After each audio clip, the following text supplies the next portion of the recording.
Thank you everyone for joining my live stream. I have treated this topic, the Earth, longitude and latitude, in my classes or in my lessons. But I want to do more on that topic in this live streaming. I do hope you will all benefit from it. You can see what I'm holding in front of me here is it represents the Earth, the globe, the Earth we are occupying, and it is interesting that one should know something about the Earth we are occupying. I don't know how somebody can come to this Earth or this world, live and die without having any idea. In fact, some people are having very wrong ideas about the Earth. Some are still thinking that it is flat, and other kinds of idea. But the Earth is not flat. Like I explained in my lessons, the Earth is assumed, the Earth is spherical. The Earth is spherical, as you can see in this demonstration. The Earth is spherical. It is spherical. That is, it is like a sphere. And from what I already explained in my lessons, there is there's the polar axis.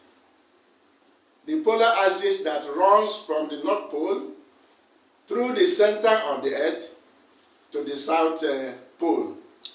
That is the polar axis. You can see me, you can see the demonstration. The polar axis runs from the North Pole through the center of the Earth to the South Pole.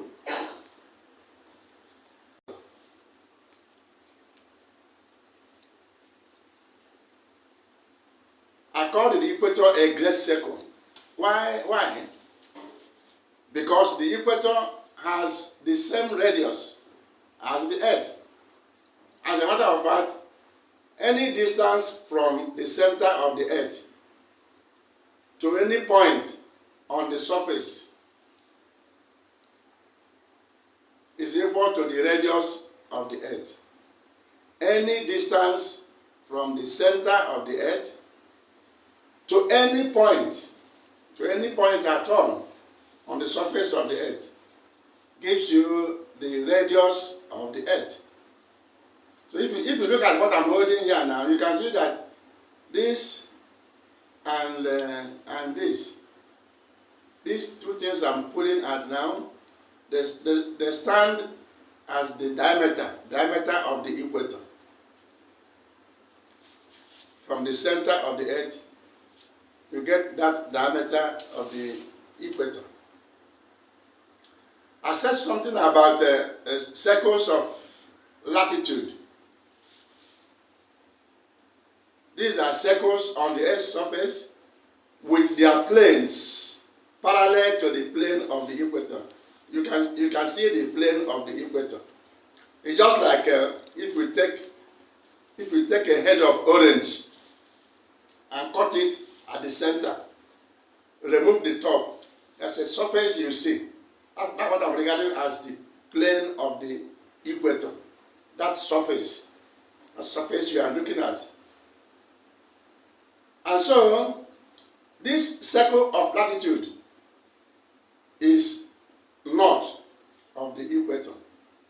And this circle of latitude is south of the equator. How do they get their names? How do they get their names? You take a point on this circle, see a point taken on it, on this circle, and take a line to the center of the Earth. You can clearly see that that line makes an angle with the radius of the equator. Look at the angle I'm pointing at.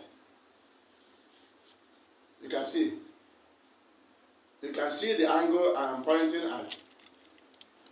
It is the size of this angle that determines the name of this circle of latitude. Assuming this angle is 60 degrees, then we call this circle of latitude 60 degrees north. Any other circle of latitude we take a line from it to the center of the earth, and whatever angle it subtends with the equator, we give the circle of latitude its own name. In the same way, if you go down south and take another circle of latitude, and then from a point on that circle, you now take a line to the center of the earth. You see again, it makes an angle with the plane of the equator. The size of this angle determines the name given to this circle of latitude. Assuming that angle is, let us say it is 50 degrees, then the name we shall give to this circle of latitude is latitude 50 degrees south. And that is how any other circle of latitude determines its name, by the size of the angle which a line taken from that latitude to the center of the earth makes with the plane of the equator. That's how we get the names of the various circles of latitude. I said something about lines of longitude. Remember I said that the equator is latitude 0 degree. It is with reference to the equator that you measure angles to the north, angles to the south. The maximum is 90 degrees when you are at the pole. To move from the equator to the pole, you cover 90 degrees. To move passing through the North Pole and the South Pole. For example, look at this one. You look at this one. It's a line of longitude. This is one half. This is the other half. That's why I said that a complete line of longitude runs round the earth